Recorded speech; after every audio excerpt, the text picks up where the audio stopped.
कप्तान बाबर आजम ने एक और एजाज अपने नाम कर लिया। आईसीसी ने बाबर आजम को साल का बेहतरीन वनडे क्रिकेटर मुंतखब कर लिया। साल 2021 में 2 सेंचुरियों की मदद से 6 मैचेस में 405 रन बनाए।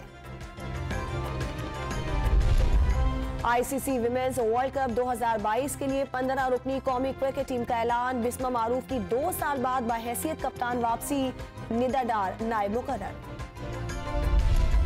पीपल्स पार्टी का खाद की किल्लत के खिलाफ एहतजाज का दूसरा मरहला शुरू हो गया। जफराबाद में ट्रैक्टर रैली, अंदरून सिंध से काफिले हैदराबाद पहुंचना शुरू हो गए। चेयरमैन पीपल्स पार्टी बिलावल भुट्टो लहू गरमाएंगे। लाहौर हाईकोर्ट ने मरी, कहूटा, कोटली सतिया में दरख्तों और पहाड़ों की कटाई पर पाबंदी आयद कर दी। जंगल और पहाड़ों के तहफ्फुज के लिए क्या इकदाम उठाए गए, वफाकी और पंजाब हुकूमत से जवाब मांग लिया। एक्सपो सेंटर कराची में कोरोना वैक्सीनेटर्स और डेटा एंट्री ऑपरेटर्स ने एक बार फिर हड़ताल कर दी।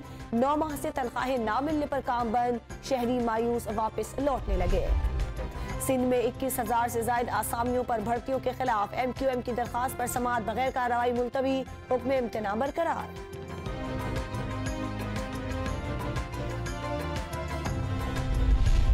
PIA की टोरंटो परवाज पर तैनात फ्लाइट स्टीवर्ड होटल से गायब, इस्लामाबाद से पहुंचा था। हेड ऑफिस ने इत्तला मिलने पर तलाश के अहकामात दे दिए।